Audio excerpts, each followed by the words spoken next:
Dievs sveiti visus. Mēs esam kopā ar Jāni un Dainu. Viņi jau kalpo Anglijā tagad jau dažas dienas. Šodien ir pie mums Banzlejā. Un mēs paprasīsim no viņiem dažus jautājumus par Āfrikas misiju, par misiju, kas notika šeit Anglijā. Daudzi jau viņus pazīst. Viņi bijuši pie mums vairākas reizes. Un mēs parunāsim par viņiem, par viņu misiju. Dievs lai sveitī jūs, Jāni, Daina. Dievs sveitī. Kā jūs jūtaties? Labi. Brīnišķīgi. Vienmēr, kad esam ciemos pie jums vai misijā, kopā ar jums, mēs jūtamies lieliski. Jūs jau dažās dienas esat Anglijā. Jūs bijat Burtonā, man liekas, un vēl kaut kur bijat? Sākam ar? Burtonu? Nē, Skotija, jā. Skotija, Glasgow, jā. Jā, vispirms. Jā, un tad bija Burtonā, tad bija Derby, ne? Jā. Un tagad šeit pie jums. Jums ir tā kā misija šeit Anglijā kaut kāda? Ir kaut kāds aicinājums no Dieva? Tad jāsāk no sākuma. Kad atgriezāmies pie Dieva, tā ātri divos vārdos pasacīt, es dzirdēju kādu liecību, ka cilvēks bija saņēmis aicinājumu no Dieva. Viņš zināja jau 8 gados, ko Dievs ir paredzējis viņa dzīvē. Un tas tā liecība radīja manī lūgšanu Dievam. Dievs, es gribu zināt, kāds tev plāns manai dzīvē. Un tad Dievs man vienkārši ierakstīja, iegravēja sirdī rakstvietas. Rakstvietas, kas ir runāts par tautām, par valstīm, tautas, kuras nāks pie Kristus.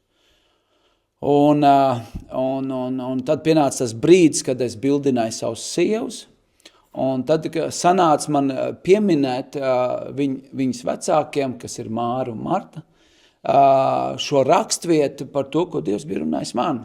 Un man sieva bija izbrīnīta. Jā, es biju izbrīnīta, jo mums abiem bija viena un tā pati rakstvieta, Jesais 55.5, ka mēs dosimies pie tautām, kuras mūs nepazīst, un tautas nāks pie mums, kuras mēs nepazīstam. Un šodien mēs patiesībā mēs uz to esam gājuši un ticējuši un lūguši par to, un šodien mēs varbūt esam iekāpuši tajos pirmajos soļos, bet lēnām mēs redzam to piepildāmies mūsu dzīvē. Jā. Man liekas, ka tieši misija Anglijā bija tāda pirmā misija ārpus Latvijas, ārpus Baltijas, jo Dagmārs ir no tās pašas draudzes, no kuras mēs esam, tika uzturēts kontakts, sadraudzība un arī sadarbība. Un balstoties uz šo aicinājumu, uz šo Dieva plānu, tad, kad ir kāds aicinājums, tad mēs vienkārši atsaucamies. Jo mēs zinām, ka Dievs mūs tam ir aicinājis. Jā. Amen. Jā. Mācītājs Dagmars pastāstīja par jūsu misiju Āfrikā. Jūs bijat Āfrikā. Jā. Kā tas notika? Jo, kā teikt, ne visiem ir tāda drosme braukt uz turien. Jo tur ir dažādas slimības un viss kaut kas, ja. Un es nepazīstu daudz cilvēku, kas tur vispār būtu braukuši. Kā jūs saņemat to pamudinājumu? Kā vispār tas notika? Priekš manis bija tā, kad bija jaunatne ar misiju tāds kuģis, viņš saucās Žēlsirdības kuģis, un viņš bija atbraucis pie mūsu pilsētā piestājas ostā, un tā ideja bija pasludināt evaņģēliju ar drāmu, ar dziesmām, ar vārdu un vienkārši sludināt evaņģēliju cilvēkiem arī caur labdarību, jā, jo tur bija arī zobārsts, cik atceros, un citi medicīniski kabineti, kuros varēja pārbaudīt savu veselību. Un uz klāja es redzēju, kā cilvēki sludina evaņģēliju, un es redzēju tajās kajītēs un pa ceļām ejot, ka šie cilvēki, šis kuģis brauc pa pasauli un sludina evaņģēliju, un tajā brīdī, tajā laikā manā sirdī pamodās tas pirmais sapnis, ka ieraudzīt kādu dienu šo situāciju, ka es stāvu cilvēku priekšā, ceļš maz bērniņu priekšā Āfrikā un sludināt viņiem evaņģēliju. Un tas bija tāds kaut kas vienkārši neiespējams, tāds sapnis, bet tā bija tā pirmā sēkla, ko Dievs iesēja manā sirdī.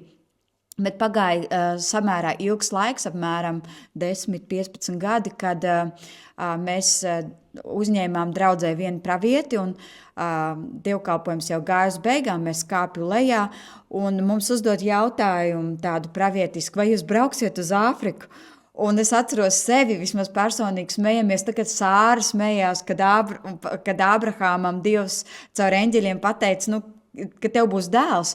Un es atceros, man tas likās tik neiespējami, un es tādā neticības pilnā smieklā smējos, bet pie sevis domāju, bet vispār es gribētu. Ja? Un tas bija tāds pirmais solīts, un tad notika tālāk tas, kas notika, kā pienāca diena, kad mēs sadraudzējamies ar internacionālu studentu, kas atbrauc uz mūsu pilsētu mācīties, un viņš ir ticīgs un izveidoja šis te kontakts. Viņš pie mums kalpoja mūsu draudzēs Latvijā, un tad pēc tam mums ir iespēja tagad sēt viņa valstī un būt par svētību. Un tādā veidā pavērās šīs durvis, lai arī mēs varētu būt par svētību Āfrikai, un es redzēju savu sapni piepildāmies un varēju reāli evanģelizēt maziem Āfrikas bērniņiem un redzēt, kā Dievs piepilda to, ko patiesībā mēs citreiz domājam, ka tās ir mūsu domas un tās ir mūsu vēlēšanās, ko mēs ieraugam, bet bieži vien Dievs ieliek mūsu sirdīs tādas, kā angliski saka, highlights, ja, jeb tāds, viņš tā kā pasvītro kaut kāds notikums vai lietas dzīvē, un šie te sapņi, šīs te ilgas rezultātā mēs ieraugam, ka viņas piepildās, tāpēc, ka tas ir bijis no Dieva. Kā jau mēs šodien runājam dievkalpojumā par sezonām, es ticu, ka tās arī bija sezonas, kad bija šis rakstvieta no Dieva, šis aicinājums. Un tad bija šie 10 gadi, tad bija pravietis, un tad bija vēl 20 gadi, vēl 10, 15 gadi, ja, kad Dievs atsūta šo afrikānu iedraudzēties, iepazīt viņu kultūru.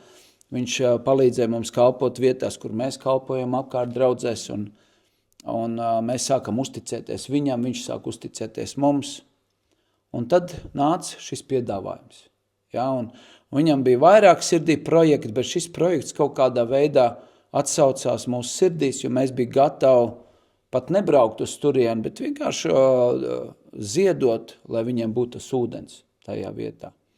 Bet Dievs domāja savādāk. Cik es zinu, Āfrikā, es uzzināju no saviem kolēģiem, ja, darbā, viņi jau ir mani draugi, viņi stāstīja, ka tā galvenā reliģija Āfrikā ir islams, tā musulmānisms. Kā viņi jūs uzņēma ar kristīgo vārdu? Tu gribēji pateikt? Tu gribēji? Es gribēju. Jā, Āfrika sastāv no vairākām valstīm. Un katrā šajā Āfrikas daļā ir savu tā situācija, kādas reliģijas ir valdošās, kādas ir mazākumā. Tad šī valsts Gāna, kur mēs bijām, tā ir tāda kristīga valsts un vairāk viena no drošākām valstīm. Bet tai pašā laikā arī citas reliģijas. Tāpēc, un viena lieta, ko es varu pateikt, kad daudzi grib braukt uz Āfriku palīdzēt. Daudzi ir solījumi viņiem, bet tās valsts ir tā pieraduši, ka tie solījumi nepiepildās, ka viņi vairs netic, ka cilvēki arī izdarīs to, ko viņi ir solījuši. Yeah. Un mūsu gadījumā bija tas, kad pirmais misijas punkts bija ziedot šo aku, un tas bija caur drošiem avotiem, jo arī tajā pusē mums bija vesela komanda, kas mūs sagaidīja, kas strādāja pie šī projekta, lai tas piepildītos, par vietējām kompānijas izmaksām, un varēja skatīt līdz visu procesu, kas tur notiek, un tāpēc mums tā uzticība un tā sadarbība bija tādā veidā. Un tad, kad mēs tur aizbraucām, tad patiesībā viņi brīnījās vairāk par to, kas mēs esam tie par cilvēkiem, kas tomēr izdarīja to, ko viņi solīja. Jā, un tas bija viņiem tas pārsteigums. Es gribu uzprasīt, jūs bijat 10 dienas, ja? Jūs aizgājus Āfrikā ar kristīgo labo vēsti, palīdzēt ar aku, ar ūdeni. Ja? Vai bija kāds grūtības tajās 10 dienās. Jo es zinu, ka kaut kā tādas misijas, viņi nenotiek tā, kā pa sviestu, viss neies. Tāpēc, ka Sātans visu laiku centīsies kaut kādu spēcīgi tur ritenī iebāzt, kaut ko izdarīt, lai nebūtu, чтобы жизнь медом не казалась. Ja? Kas notika jums? Mums jau pirms mēs braucām uz turieni, komandā bija vairākiem, katram savā laikā droši vien, man liekas, pilnīgi visiem komandā kaut kādos brīžos bija tas brīdis, kad tev ir bail, ka tu nezini īsti, ka tev kaut kāds šaubas piemetās vai ienaidnieks atnes kaut kāds mēls, ka būs kaut kas ļauni. Un atskatoties uz to visu, es teiktu tā, ka nevajag baidīties. Ja tu iekšēji saproti, ka Dievs tev uz turieni aicina, tad brauc tur, un Dievs gādās par tavu aizsardzību. Un otrs, ko es gribētu teikt, tagad atskatoties uz to, ka mēs jau arī neesam aicināti savu dzīvību izglābt. Mēs esam aicināti viņu atdot. Un ja tas ir atdot Āfrikā, tad atdot Āfrikā. Ja? Bet ja tas nav atdot Āfrikā, tad mēs noteikti atgriezīsimies atpakaļ. Un tā pārliecība ir tāda, ka neviens nevar mani novākt no šīs zemes pirms mana laika.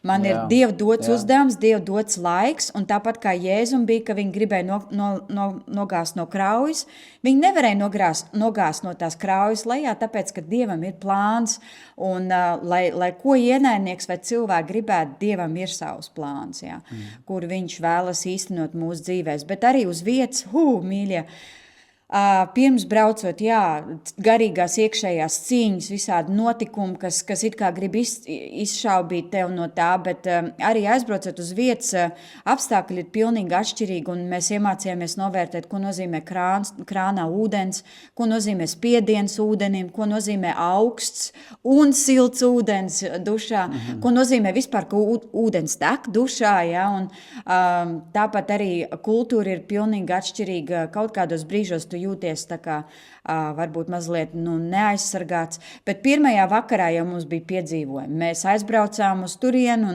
un nav elektrības. Vienkārši mēs ierodamies īrējamajā vietā un tur nav elektrības. Ir ļoti karsts, ārā ir 30 grādi, bet sakarstātā telpā ir 40, un mēs esam daudzas stundas kopumā pavadījuši ceļojumā.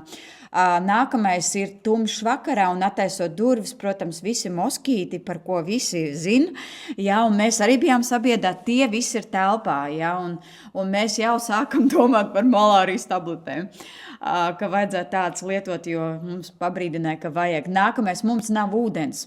Kāds aizbrauc no vietējiem pakaļ ūdenim, un viņi nebrauc, bet mums ir karsts, un mēs nedrīkstam dzert krānu ūdeni. Var teikt, jau pirmajā dienā ir piedzīvojumi, un mums laikam bija tā, ka viss tas vistrakākais sakrit pirmajā dienā, un mēs viņu izturējām, ar Dievu palīdzību viss sakārtojas, un tad nākošās dienas jau kļuva vienkāršāks. Bet es teiktu tā, ka ir jāgatavojas uz to, ka nebūs viss vienkārši, un Pāvilam arī nebija vienkārši misijas ceļojumos, bet svarīgākais ir, ka tu koncentrējies, ka tu esi ar nodomu šeit, un ka tev ir svarīgs tās dvēseles, un tad arī tas vispārējais, kas notiek ap tevi, ir panesams, paciešams, un tu tam vari iziet cauri ar Jēzu. Jā, un vēl es gribētu pielikt tam klāt, kad visam iesākumā ir vārds. Jā, viss sākās ar vārdu, kad Dievs dod pamatu tam projektam. Un tad, kad mēs plānojam, mums bija 3 mērķi. Viens bija ūdens aka, bībeles vēl aizsūtīt viņiem, atkal caur šo studentu mēs uzzinājām viņu vajadzības. Un tas bija ļoti labi, jo mēs nezinām, ko viņiem vajag. Tas bija labi, ka mēs varējām palīdzēt tieši tur, kur vajag. Tā stratēģiski, tā precīzi. Un viņš mums stāstīja, kad ir pārsvarā misionāri, kas brauc uz turieni pasludināt evaņģēliju, krusēdi noorganizēt pasludināt evaņģēliju. Ir atkal tādas, kas aizbrauc un izveido aku. Tikai labdarība aizbrauc, izveido un aizbrauc prom. Bet viņš teica, ir ļoti labi, kad var kombinēt šīs 2 lietas kopā, kad tu var dot dāvans, kas atver sirds. Un tai pašā laikā un arī sludināt evaņģēliju. Un mēs izmantojam šo stratēģiju, šo gudrību, un mēs bija gatavi, kad sponsorēt aku, bībeles Bet pa aizbraukšanu mēs nebijām droši, jo mēs zinājām, ka tā aizbraukšana būs dārgāka nekā aka, dārgāka nekā bībeles, ja? Bet paldies Dievam, kad Dievs mūs stiprināja. Mēs tajā brīdī braucām uz Igauniju, un viņš uzdeva man jautājumu. Svētais Gars uzdeva jautājumu. Tu būtu priecīgs, ka tu brauc uz Igauniju, bet aizbraukt līdz Rīgai tikai. Es teicu, nē, mēs braucam uz Igauniju. Un lai būtu pilns prieks, lai tu nokļūst Igaunijā. Un tieši tāpat Dievs man stiprināja, un es dalījos ar savu komandu, un Dievs teica, ja jūs ticat par visiem 3 līdz galam. Amen. Un Dievs vienkārši iedeva mums tādu iedrošinājumu, tādu uzdrīkstēšanos, tādu drosmu, kad, un komanda paņēma to, mēs ticam līdz galam. Un Dievs deva draugam ideju pārdot savu džipu, kas ir visur gājējis, ja, kas ir viņa hobijs, upurēt un savu džipu pārdot, un lai būtu tās finanses. Un Dievs deva dažādas padomas veidot, iesaistīt, kāds 7 draudzes bija iesaistīts tajā projektā. Mēs dalījāmies vienkārši ar to redzējumu, un tā jau bija viena zīme, ka tā ir no Dieva, jo tā atvēra daudziem citiem sirds. Yeah. Un viņi bija gatavi atbalstīt, viņi bija gatavi ziedot, un caur dažādiem pasākumiem, un tik saziedots tik daudz, cik pietiek, un vēl ceļā vēl pietrūk, bet arī tad vēl tik ziedots. Mēs redzējām, ka tur, kur ir vision, tur arī notiek provision, ja, ka Dievs apgādā to savu vīziju. Jā. Vai jūsu mērķis tika sasniegts?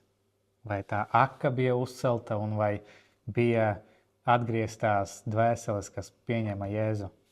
Jā, aka tika uzcelt pirms mēs vispār atbraucām, un mēs redzējām, kā viņu iesvēt, un cilvēki var reāli nākt un dzert pirmo reizi, tā skaitā mēs dzērām pirmo reizi no tās akas, un jā, evaņģēlijs tika pasludināts, ļoti daudz jauni cilvēki, bērni, studenti iznāca priekšā uz jaunpiedzimšanas lūkšanu, un es domāju, ka mēs pilnīgi noteikti sasniedzām savu mērķi, bet paralēli es arī gribētu teikt, ka visi cilvēki bija ļoti izbrīnīti par to, kā baltieši, šoreiz es tā atļaušos pateikt, ja, kā eiropieši izturās pret viņu tautības cilvēkiem, jo viņi bija pieraduši, ka turisti parasti ir tādi lepni, augstprātīgi ar augstu pacelt degunu, un viņiem viss ir, viņi tērē, un viņi lieto tos vietējos iedzīvotājus kā, gandrīz vai tā kā vergs, kā kadreiz tas bija, ja vienkārši kā kalpus, kā oficiāns un tam līdzīgi,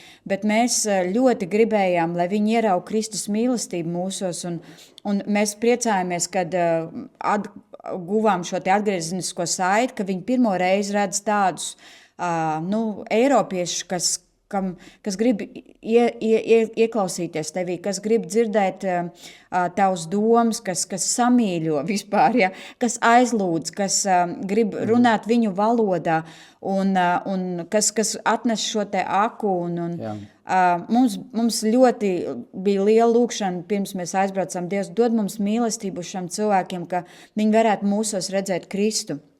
Un man liekas, ka tas priekš manis tas lielākais ieguvums bija tajā, kad to izdevās nokomunicēt, jo mēs dzirdējām atpakaļ no viņiem, ka viņi mūsos ir saredzējuši to Kristu. Man šķiet, ka nav vērtīgāka vērtība. Jā. Un es gribētu atbildēt uz šo jautājumu tā, ka tas bija kā rakstvietā vairāk nekā mēs lūdzām. Jā. Vairāk nekā mēs spējam saprast, kā tas vienkārši aka var nest ietekmi uz veselu ciemu. Tur bija 5000 tajā ciemā, tāpat kā Jēzus pabaroja 5000 tuksnesi, tur bija 5000, un tur viņiem visi grozās ap ūdeni. Jā. Vai tu māja celstu, vai tur ir ūdens vai nav, vai tur būs bizness, vai cilvēki tur dzīvos apkārtnē. Viss ir atkarīgs no tā, vai tur ir ūdens. Jā. Un tāpēc, ka šajā ciemā tika uzbūvēta šī aka, cilvēki, kas bija plānojuši braukt prom no tā ciema, uz citiem viņi palika šajā ciemā. biznesi, ofisi, dažādi ugunsdzēsēji, tur slimnīcām un visiem, kam vajadzīgi. Viņi līdz ar to, ka tur ir ūdens, tur viss tā dzīvība grozās ap ūdeni. Un tas bija mūsu izbrīns, kā tas var, tā mazā lieta, it kā liekas piliens Āfrikā, bet tas var nest tādu ietekmi uz veselu ciemu. Un mans pēdējais jautājums. Kādas bija emocijas, kad jūs nolaidāties Āfrikā un redzējāt visu to? Un vai ir vēl turpmākās kaut kādi plāni braukt uz Āfriku vai vēl kaut kur citur, varbūt uz Indiju vai vēl citām valstīm?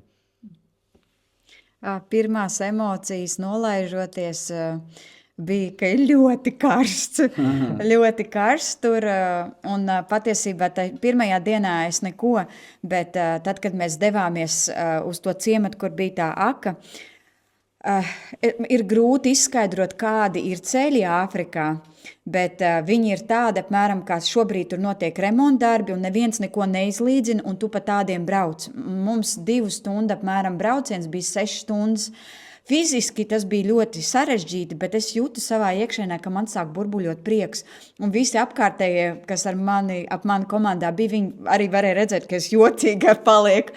Jo es biju tik priecīga, man likās, es varētu tūlīt uzsprāgt no prieka. Un es nevarēju izskaidrot, es nezinu, kur es braucu. Ceļš ir briesmīgs, jāskatās, ka tev zobs neizlauž, ja? Bet manā sirdī ir prieks.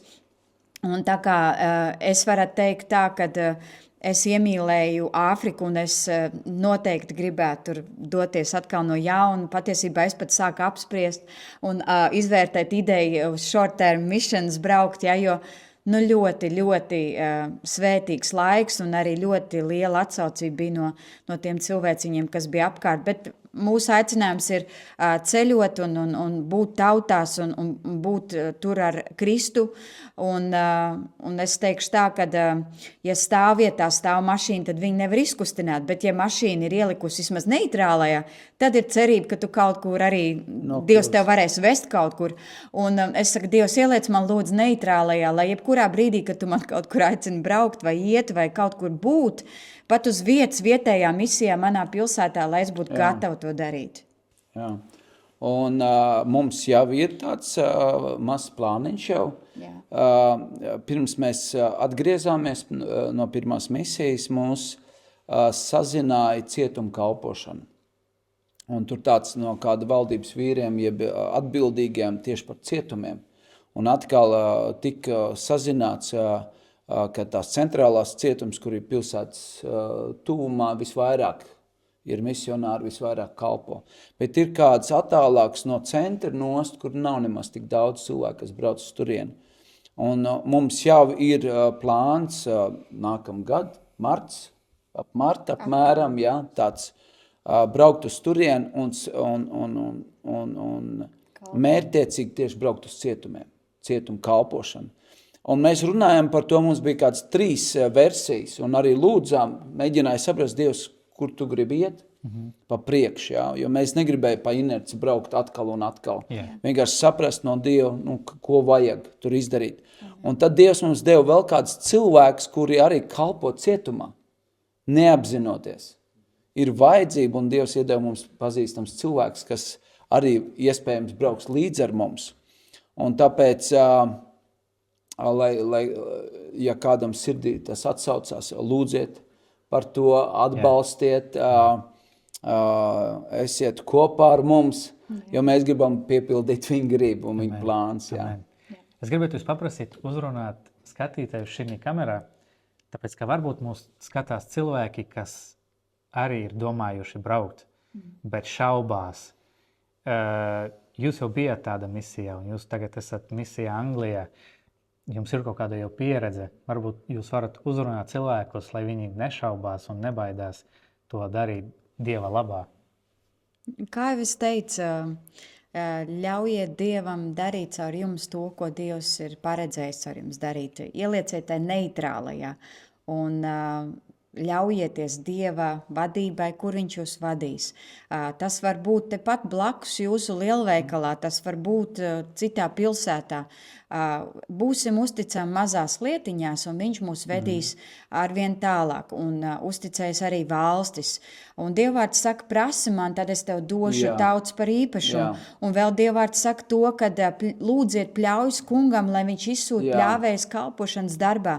Mīļie, ja mēs šādu lūgšanu lūdzam, pirmais, pie kā viņš nāks un kuru viņš uzrunās un prasīs, kurš ies manā vārdā, manā labā, tie būsim mēs, tie, kas šo lūgšanu lūdzam. Ja Dievs meklē, tad viņš arī zina, ka viņš var arī uzticēt mums. Un tāpēc, ja viņš tev saka, kur lai sūt, tad es tev iedrošinu atbildēt, kā Jesaja atbildēja 6. nodaļā, kungs sūti man, te es esmu pieejams tev, tu vari man lietot, un es esmu vairāk nekā pārliecināta, lai kāds būtu jūsu šaubas vai bailes vai uztraukums par to, ko Dievs varētu izdarīt jūsu dzīvēs un kam vajadzētu notikt, lai jūs varētu tur būt. Dievs parūpēsies par pilnīgi visām lietām. Nebaidieties būt atklāt viņu priekšā un stāstīt savus šaubas, savus bailes. Viņš jums palīdzēs saprast, kā uz tām bailēm iedot Dievu vārdu savās situācijās un visās neziņās. Un ziniet, ka jūs neiet vieni, jūs ejat kopā ar Dievu, ar debesīm, ar lielu eņģeļu karpulku, un jūs esat vienkārši viens no viņa ģenerāļiem, kas iet un darbojas. Jā.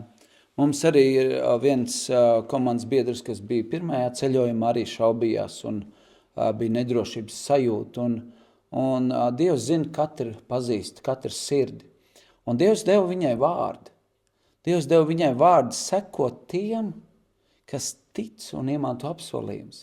Viņai Dievs iedrošināja uzticēties mums, kad mēs zinājām, ko mēs darām, mums bija šī pārliecība. Jā.